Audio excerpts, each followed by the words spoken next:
Welcome to another edition of Bet with Bobano. It's Monday, April 29th. Ian Cameron with you. Connor Mack will be alongside momentarily as well. NBA playoffs and MLB is going to be at the forefront of this Monday show, and we have a very big Monday MLB card. Looks like a full slate, majority of teams in action here tonight. So this is not always the case on a Monday. So we've got pretty much a full baseball card to get through, and that's where we will begin with this edition of the show. So we will begin with the Yankees taking on the Orioles. Camden Yards, Clark Schmidt, Grayson Rodriguez, the pitching matchup here. Baltimore minus 130, home favorites. The total is 9, shaded to the over here in this game. These are two pitchers that I think both have some upside for their respective teams. Clark Schmidt, someone we've talked about before on this show, has been very solid all season for the Yankees. In fact, they're a perfect 5-0 this season when he takes the mound for the Bronx Bombers. He's given up 3 runs or less in every single start this season. So the numbers have been pretty good for Clark Schmidt entering this start for the Yankees. Grayson Rodriguez on the mound for the Orioles, and really every start for him was very good until the last one. Against the Angels, where he got hit hard, 7 runs, 11 hits allowed in 4.1 innings. Before that, though, it was 2 runs or less and 4 straight victories for the Orioles with Grayson Rodriguez on the mound. We'll see if he can bounce back. He shut down the Yankees last year, 3-hit shutout ball, 6.1 innings of work. You look at Schmidt against the Orioles. He's also pitched pretty well against them. Now, he only went 5 innings in each of the 3 starts, but held the Orioles to 3 runs or less in all 3 of those starts. So, you look at this total being bet up the way it has, and I think from a weather standpoint, we got a little bit of a heat wave going on right now in the East Coast. It warmed up a little bit the last few days. They're calling for, temperatures maybe even in the 80s. For first pitch here tonight in Baltimore. So I think that's why this total's gone up. There's been some over interest. I don't know if I'd be jumping on board with that, though. These two guys have pitched well this year, and historically against these opposing lineups, they've pitched okay. So, I'd probably have to lean the other way under in this game. Now, I know, like I said, the weather may not dictate that it's the best conditions for an under if the ball's going to be flying on a warm night, but both of these pitchers are very capable. They can get swings and misses. I'd still probably be a little leery of following the move toward the over in this game when it comes to the Yankees and the Orioles. I'm passing on the side. I mean, I think Baltimore is the lean for me. They look pretty cheap here at minus 130, but Clark Schmidt's been good, and he's been good against Baltimore. And he's given this team a chance to win every start. And like I said, the perfect record for the Yankees with Clark Schmidt on the mound. I'm not sure I want to go against that. All right, next up, it's St. Louis, Detroit. Steven Matz and Kenta Maeda, the pitching matchup here in this one. Tigers, it's actually pretty much even money here, minus 110 both sides, 8.5 being the total here in this matchup. The Cardinals, it's been a bit of a tough season for them so far, but they did win 2 of 3 on the weekend at Citi Field against the New York Mets. So maybe that's a sign they can get things turned around just a little bit. You look at this matchup, one thing I want to point out here is the struggles at times that these two teams have had against this opposing split. The Tigers against lefties, a little shaky. Cardinals really against righties or lefties. Their offense has been disappointing much of the season. They've been a little bit shaky. But these two pitchers have definitely been shaky. Kenta Maeda for Detroit. Now, he did bounce back against Tampa in his last start, shut out the Rays, allowed just 3 hits in 5 innings. But before that, he had a couple of rough starts against Texas, the White Sox. It's been a mixed bag so far this year for Kenta Maeda. He has not faced the Cardinals since he was a member of the Dodgers, and that was 5 years ago. So it's been a while since Maeda's faced the St. Louis Cardinals. Meanwhile, Steven Matz, I don't trust this guy, quite honestly. He's given up 16 runs in his last 3 starts. He's definitely leveled off, but he has dominated the Detroit Tigers. 1 run allowed in 3 starts against them, including last year facing Detroit, and he gave up just 1 run in 5.1 innings. So I kind of want to take an over with these two pitchers, but these lineups sometimes leave a lot to be desired. especially when you factor in the Tigers haven't been the most proficient, prolific against lefty pitching this year, and the Cardinals just overall have not had a great offense. But sometimes you got to look at the pitching matchup and say, really, I don't trust either guy. So I would lean over here. I'd feel better about it if I knew these two lineups were in better form than they are at the moment. But I'd still probably have to lean over this total here because I don't trust Matt's. I think a Tigers team total I could look at as well here in this game because the Steven Matz, the last few games, it's been very rough for him. Team total is only 3.5 minus 135. So maybe a Tigers team total over / full game over split.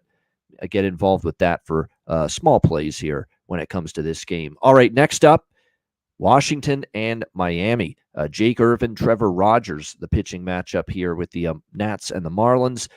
Miami minus 140, home favorites, 8 the total here in this game. I am not laying a price with a 6-23 team and a 2-14 home team. There's no way I am doing that. And we've seen already 3 games in this series against Washington. Miami's lost all 3. We'll see if they can avoid the sweep here at home at the hands of the Washington Nationals. They sent Trevor Rogers, the lefty, to the mound, and he did not pitch well the last time we saw him. 5 runs allowed in 5.2 innings against Atlanta. He actually didn't pitch that bad before that, but 0-5 for the Marlins with Rogers on the mound this season. He does have a good track record against Washington, although all 3 of those starts were 2 years ago. He did not see them last year. One thing I do want to point out, Rogers is a lefty. Washington only 215 as a team against lefties this year, so that's a little bit of a concern for me. On the flip side, you've got Jake Irvin for the Washington Nationals. He actually pitched relatively well in his first 4 starts. He gave up a grand total of 8 runs, spanning 23 innings in his first 4 starts. Did pretty well, but the bottom fell out last time we saw him. But it was against the Dodgers, who can, when they're on their game and they have it going on a certain game, that lineup can be as dangerous as any. He gave up 6 runs, 12 hits, 4.2 innings against the Dodgers in that game. We'll see if he can bounce back here. He pitched against the Marlins 3 times last year, and he gave up 3 runs or less in all 3 starts. And in particular, the game here in Miami, he gave up 1 run on 4 hits and 6 innings last August here in Miami against the Marlins. Nats won that game 3-2. I think this is a dog or pass spot. And I think I've seen enough in Irvin, and considering his past success against Miami, I think you can take a Washington first 5 full game split. Normally, I don't like fading a home team trying to avoid a sweep. But, geez, this Miami team is just so bad. They're laying a number that I think is just – I think it's kind of insane that they're laying a price like this, in the minus 145 range. We're talking 6-23 overall, 2-14 at home, and they're laying this kind of a price. So for me, it would be Nationals here, first 5 full game split. I think that's worth something here in this one.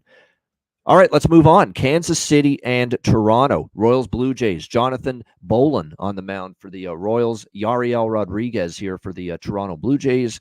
Toronto minus 155, home favorites, 8.5 the total here in this game. This is another one where, too, the Blue Jays in their form right now laying $160. I'm not really interested. And Yariel Rodriguez is a pitcher I like. I've backed him a couple of times in winning fashion. A couple of his starts. I think against Tampa Bay, I won with him on the mound. San Diego, when the Blue Jays had their last road trip, he was on the mound there. I think I cashed a first 5. He is someone I like. I think he's someone he can be pretty solid, but I have to admit, I look at his peripheral numbers and they are alarming. His ERA is low, but his advanced numbers are not pretty. So I do worry. And what I also worry about is if Yariel Rodriguez, if you remember his last start, the last time we saw him, I think it was against Kansas City and the same team last week at a Kauffman Stadium, his velocity was down. And that's always a bit of a warning sign when I see that. Like, he was down about 3 or 4 miles per hour on that fastball. And that's definitely something that bothers me a little bit when I see that. It's almost like that red flag starts to appear when you see the velo drop for a certain pitcher. So that would concern me just a bit about Yariel Rodriguez going into this start. Seeing the velocity decline a little bit. His hard hit contact rate went up as well. with that velocity drop in the last start. So I kind of worry about how effective he's going to be here tonight against the Royals. Meanwhile, we've got Bolin here on the mound for the Kansas City Royals, someone that's again in their prospect system. We'll see how he fares. I don't know how long he's going to go. This could be one of those games where you're going to see a lot of the bullpens really on both sides, because I don't think Yariel Rodriguez pitches deep into games right now either. So which bullpen do you trust more is really what this is going to come down to. The last time we saw him start for the Royals, Bolin, it was late last year against Detroit. 1 run in just 2 innings. Again, he didn't pitch that deep at all. But at this price, I could only look at Kansas City. The Blue Jays, they credit to them. They avoided the sweep against the Dodgers over the weekend, but still, this is a team that's not playing good ball, a game below 500. They enter this series and by the way, they also lost 3 of 4 to Kansas City just last week at Kauffman Stadium. But, this team is just 1-5 in their last 6 games. I think the Royals is where the value is here in this game. Royals are pass. I'm not laying this kind of a price right now with the Blue Jays. I would lean over, actually, as well, slightly in this game, because I am concerned about the velocity drop. Maybe a Royals team total over.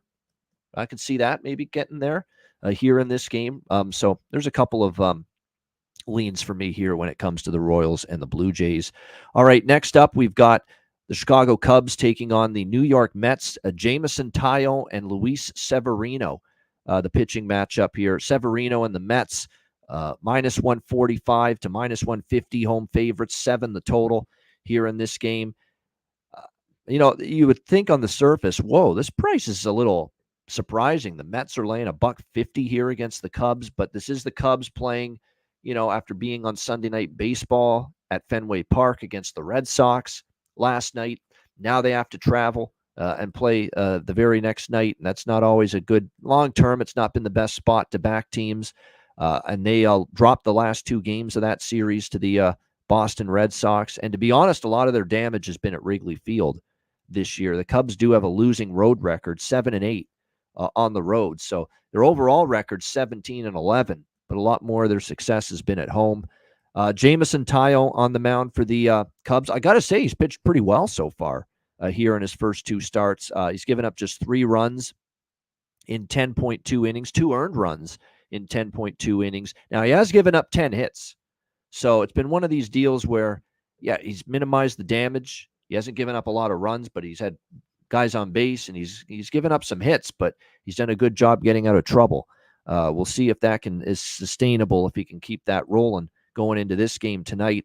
Meanwhile, Luis Severino, he got crushed in his first start by Milwaukee, but since then, he's been really good. 2 runs allowed to the Reds, 1 run allowed to the Royals, 1 run allowed to the Pirates, 3 runs, 5 hits, 6 innings against the Giants in his last start. So he's been better for this Mets team. We'll see if he can keep it rolling. And he has pitched well against the Cubs. Now, both of those starts came with the Yankees when he was there, so it was a long time ago. But I do think Chicago, first of all, I don't want to lay this kind of price against Chicago. I think there's not much value now on the Mets. I do think the spot is in the Mets' favor.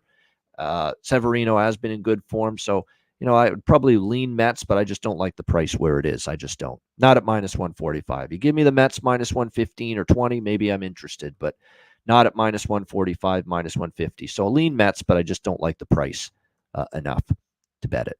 All right, next up, we've got the Twins and the White Sox. Joe Ryan, Garrett Crochet, the pitching matchup. Twins right now, and this one is at the Cell there in Chicago, whatever they call that stadium now, Cellular Field, Guaranteed Rate Field. They changed that stadium's name so much you can't keep track. Minnesota minus 160, road favorites, 7.5 being the total here in this game. This has obviously been a historically woeful, wretched season for the Chicago White Sox. That being said, let's give them credit. I mean, they swept the Tampa Bay Rays at home over the weekend. And, is that a sign? Now, we've seen this little uptick right now with the Chicago White Sox. And if the White Sox can at least play a little bit better, we're not asking them to go on a huge hot streak here, but if they can just play a little bit better than just losing, it seems, every freaking game that they did throughout the majority of April, there's going to be some money to be made, believe it or not, on the White Sox, because,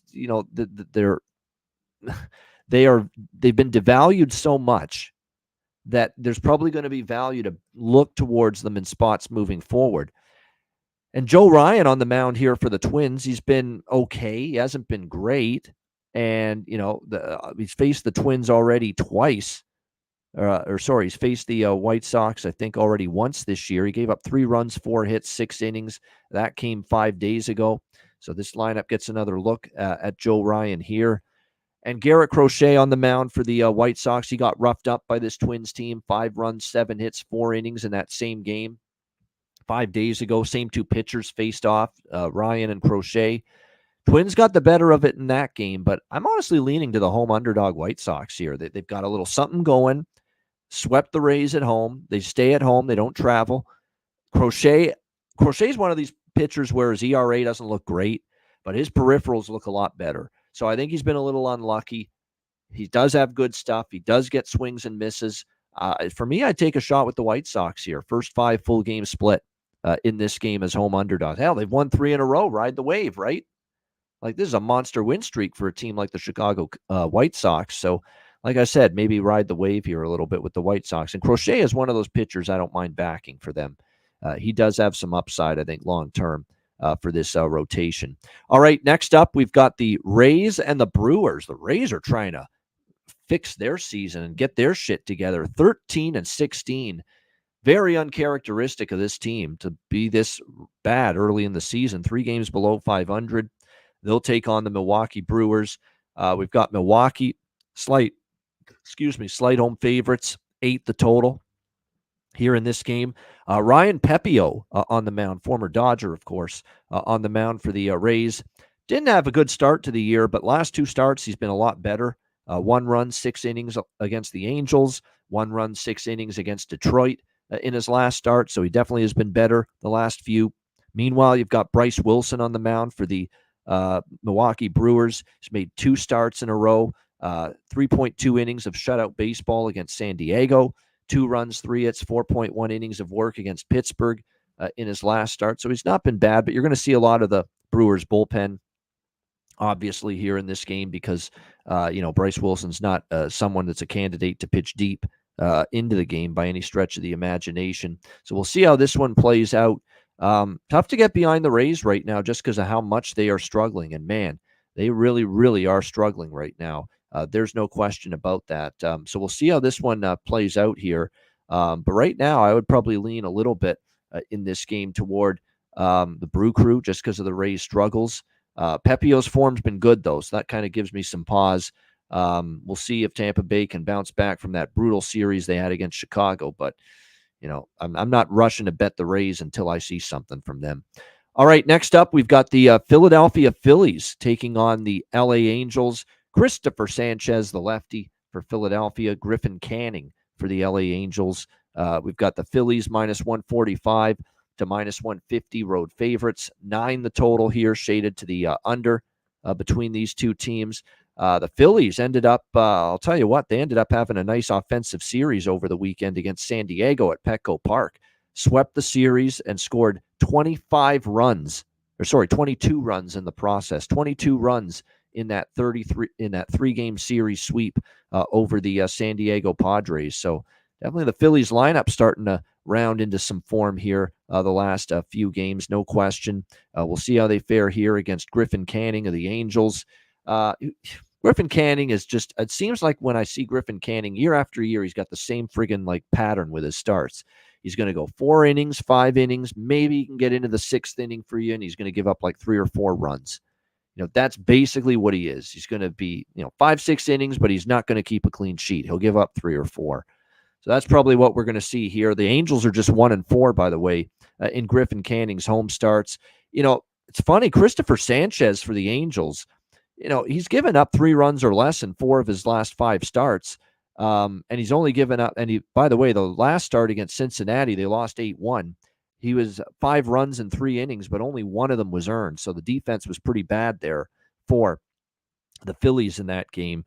And you look at the Angels right now, they've got okay numbers against lefties, but not great by any stretch of the imagination here. So should be interesting how this one plays out. But, with the way things are going right now, Philadelphia playing good baseball, I'd probably lean Phillies here a little bit.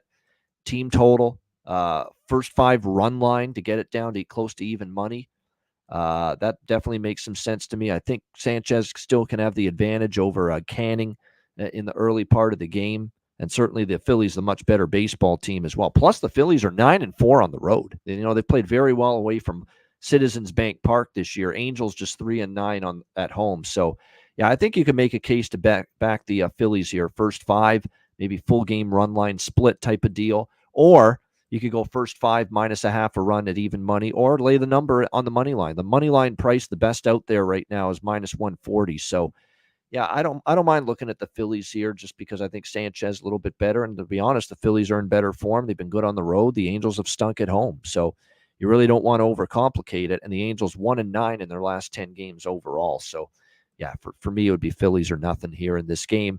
All right, next up, Atlanta, Seattle. Max Fried, the lefty on the mound for the Braves. Bryce Miller will counter for the Mariners. We've got Atlanta minus 150 road favorites, 7 being the total here in this game. Max Fried is someone that has been an upper part of the Braves rotation, frontline starter for a few years now. And I'll say this, he has been much better after a little bit of a rough beginning to the season. He had that tough first inning against Philadelphia with the 3 walks, the 3 runs. He didn't get out of the first inning. Then he got bombed by Arizona after that. 7 runs, 10 hits, 4.1 innings. Since then, though, a lot better. The 1 run allowed to Miami. He actually shut out Miami, allowed 1 run to Miami in 2 of 3 starts against the Marlins.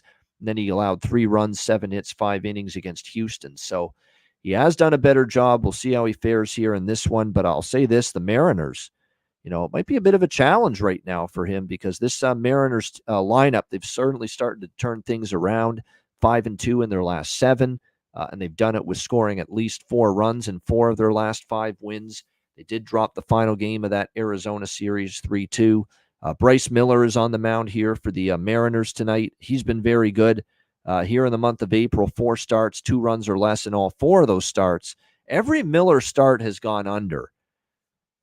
And the problem is, and I'm actually interested a little bit in the over here, and the reason why is because, to me, Atlanta is not a team you can put their totals at.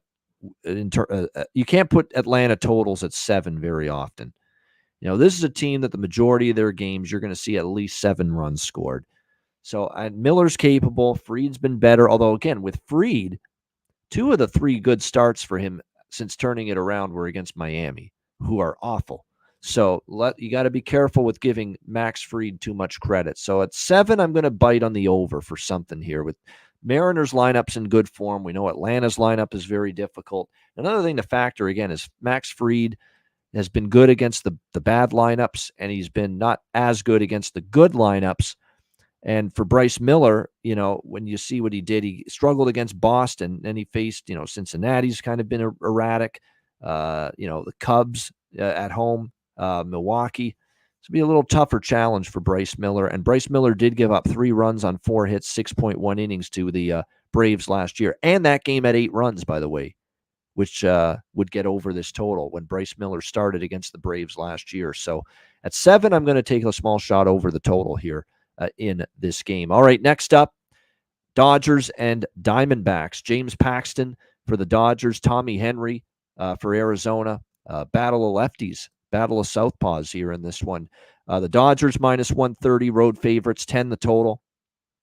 If you're into situational betting, it's not a great Dodger spot. They were in Toronto. They got to fly across the border all the way out west to Arizona without a day off and take on the Diamondbacks here. So I think it's a nice little advantage for Arizona because they played Seattle at home over the weekend. No travel for them.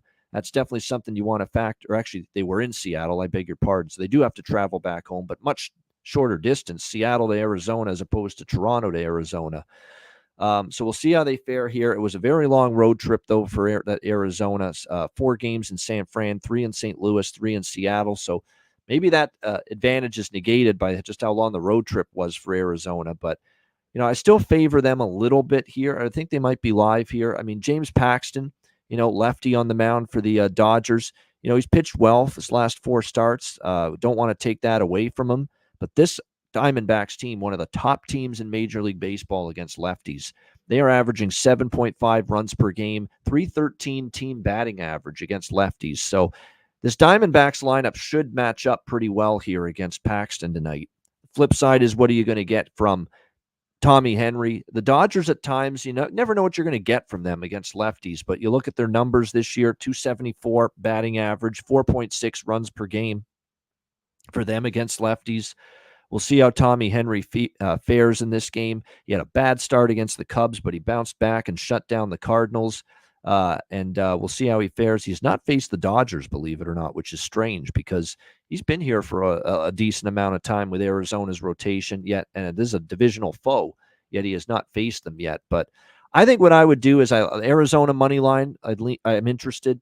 Arizona team total over, I'm definitely interested because they do hit lefties well. And I think they have the potential to match up well against Paxton. And I'd probably take a smaller piece of the full game over as well. It's a high total of 10, but Arizona's done a lot of damage against lefties. And I think the Dodgers, Henry is still someone I don't fully trust. He can have a good start, and then he can get crushed. So at 10 is a high total, but I would still lean over, along with Arizona money line, Arizona team total over for me when it comes to this one. All right, next up, it is Pittsburgh, Oakland. I've got Bailey Falter, the lefty for the Pirates, Joe Boyle for Oakland. It is Pittsburgh minus 120, road favorites here in this game, and the total 8, pretty much across the board. You look at this Pirates team over the weekend, they faced San Francisco, dropped 2 of 3. Now they'll try to bounce back, face Joe Boyle. And by the way, Oakland's in a tough spot here. They're coming back off the East Coast, Cleveland, Yankees, Baltimore, very long 10-game road trip, East Coast to West Coast travel, back home, first game.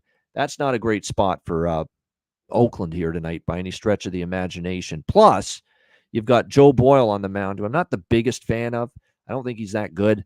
7 runs allowed to the Cleveland Guardians. Last start against the Yankees, he got pulled early, 3 innings, 2 runs, 3 hits. He had 4 walks. Control has been a big issue for him. 8 walks in his last 2 starts. That's not what you want to see. So I think it's a Pittsburgh spot. First 5 full game money line. I like it. I would even maybe consider a smaller team total over on Pittsburgh as well. So I'm just not a big fan of what Joe Boyle brings to the table by any stretch of the imagination. Like I said, Oakland coming back from a very long road trip. And by the way, they're just 4-9 here at the Alameda Coliseum in Oakland. Their last year here, of course, in this wretched ballpark. 4-9 at home. And the Pirates actually have a better road record than home. 9-8. 1 game above 500 on the road for the Pirates this year. So for me, almighty Pittsburgh, it would be full game. I'll probably do full game, first 5 full game money line split here for me when it comes to the Pittsburgh Pirates. All right, next up, final game actually of this Monday MLB card: Cincinnati and San Diego. Nick Lodolo, the lefty for the Reds, Matt Waldron, the knuckleballer for San Diego. We've got pretty much even money here, both sides minus 110. The total is 8, pretty much across the board here in this matchup. Nick Lodolo for the Reds, pretty solid. 4 straight starts, 1 of his by the Cincinnati Reds, who are, like I said, 4-0 in his last 4 starts. He's given up 3 runs or less in all 5 starts this year. The Reds are 4-1 in those games, so he's pitched pretty well. And the Padres, surprisingly, against lefties, just 194 for a team batting average against lefties coming into this game here tonight. Matt Waldron for the Padres, he got roughed up by the Blue Jays a couple starts ago. I'm actually surprised he bounced back the way he did at Coors Field, which is not typically a good place for knuckleball pitchers. Yet he went there and he held the Rockies to 1 run, 4 hits, and 6 innings. He actually pitched all right there.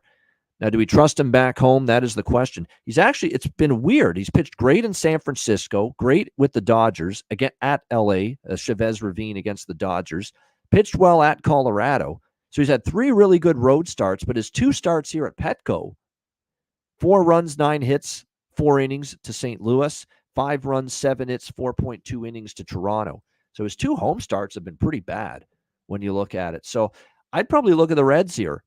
First 5 full game split again, because the bullpen can be a little flammable, a little volatile. at the end of the game. But Lodolo's form's good. Padres aren't exactly crushing lefty pitching right now. And Waldron's had two really bad home starts this year here at Petco Park. So this would be a Cincinnati spot for me, first five full game if I'm getting involved when it comes to Reds versus Padres. All right, so that's MLB. Let's turn our attention to NBA. We've got three NBA playoff games tonight, and we will begin with Boston, Miami. The Celtics up 2-1, game 4 tonight in South Beach. Boston 10.5-point road favorites, 203.5 the total. Look, I cashed a ticket with Miami in game 2 off the game 1 blowout loss to the Celtics, and sure enough, they won the game outright. I don't know if they're going to win this game outright, but anytime you give me Eric Spoelstra and anytime you give me Miami as an underdog, especially of this magnitude, double digits, off a loss in the playoffs, I got to look at Miami. Now, there may come a point in this series where, look, Boston is just so much better and healthier right now than the Miami Heat that they could just dominate again and again and again and take over this series. But, after the big game 1 win, we didn't see that same Boston mentality in game 2.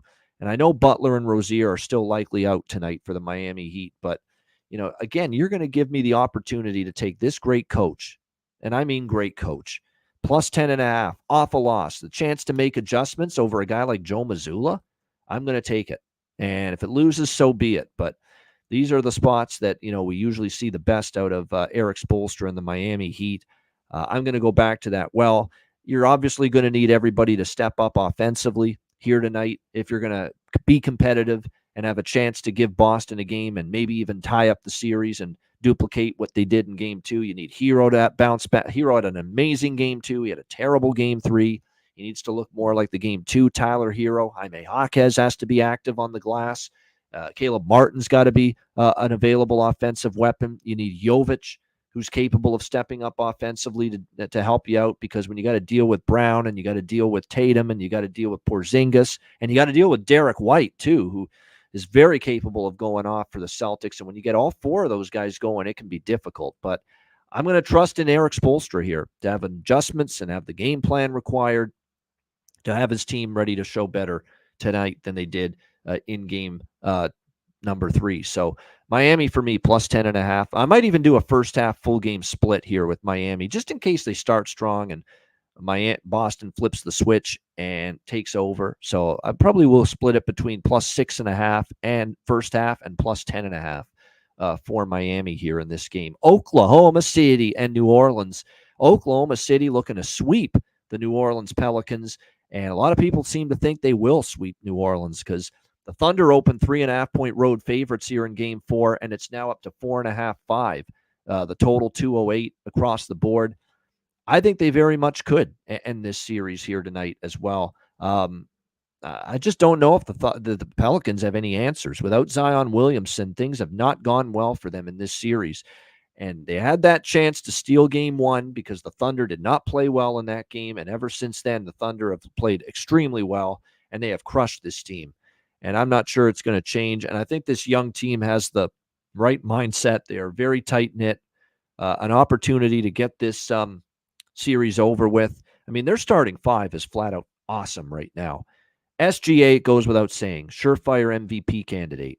My hometown of Hamilton. He's put us on the map. He's spectacular. We know that. But what about the way Lou Dort has defended in this series and chipped in offensively? Josh Giddey making big shots, big threes.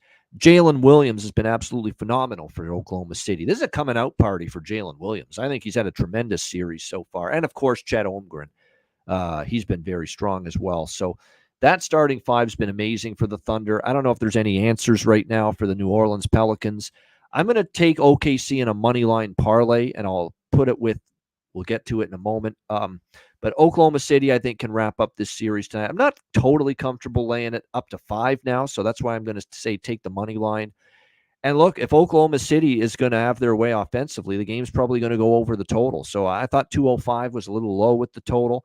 I agree with the move up there. And then the last game, Lakers and Nuggets.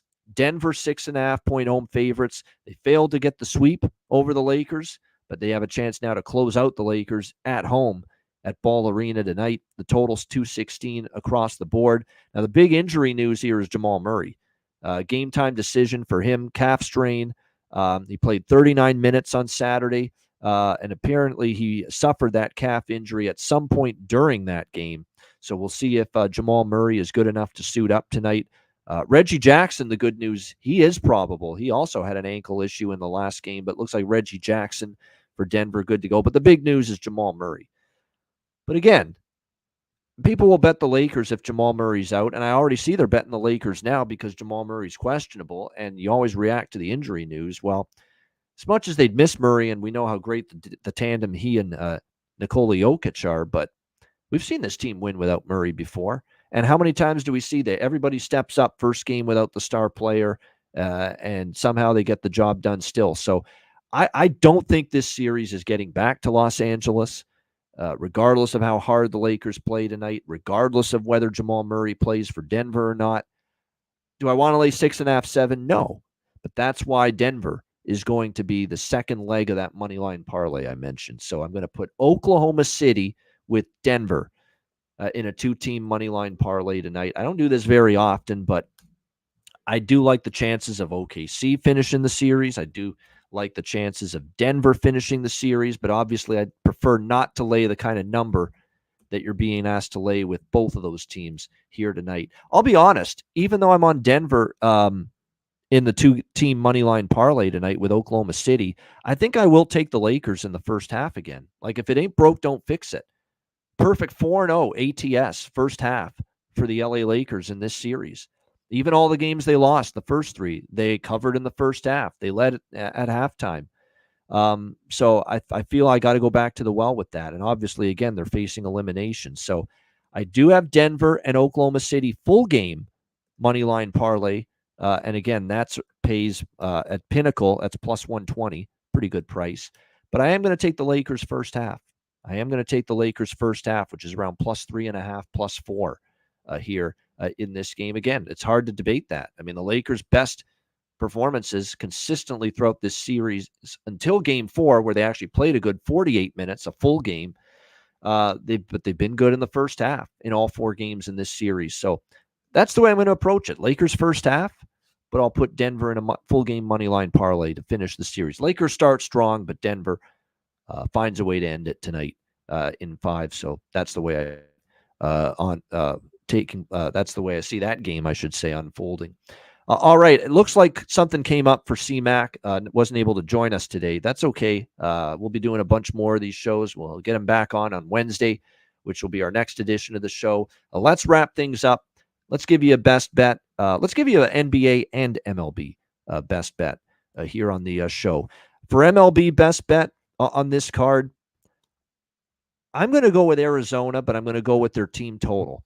Over 4.5 minus 110 at Bet Online. Over 4.5 minus 110 Arizona team total. I like them to hit James Paxton. They're crushing lefty pitching this year, the Arizona Diamondbacks, so they should match up pretty well. Dodgers used their bullpen over the weekend a decent amount, and they're flying from Toronto to Arizona for this series without a day off. So I think Arizona here, over 4.5 team total. I do like that. We'll go with that for a best bet in the MLB side of things. The NBA side of things for a best bet here on this slate, going to give me Miami plus 10.5 off a loss. Now, could they get blown out? Yeah, but I said that in game 2. I said Boston is the much better team. They're going to win the series. Question of when, not if. But Miami found a way to beat them in game 2 after a bad game 1. Not only cover, but win outright in Boston. I think there's enough pride in this team, and there's certainly more than enough coaching and quality adjustments, and certainly from a coaching standpoint, game-to-game adjustments. You give Eric Spoelstra the edge 10 times out of 10 over Joe Mazzulla. It's that simple. I think that alone will help Miami stay inside the number, be competitive, give Boston a tough game. So that's what I'm going to go with. Miami plus 10.5 here against Boston for my best bet in the NBA playoffs. All right. We hope you enjoyed the show. We appreciate it very much. Hit the like button. We appreciate it. And again, we'll be back on Wednesday for another edition of the show. same time, 4 p.m. Eastern, 1 p.m. Pacific. I'm Ian Cameron. Have a great Monday night. Enjoy the games and good luck. Bet like Tony Soprano. Bet with Bobano. And we'll see you again on Wednesday for another edition of Bet with Bobano.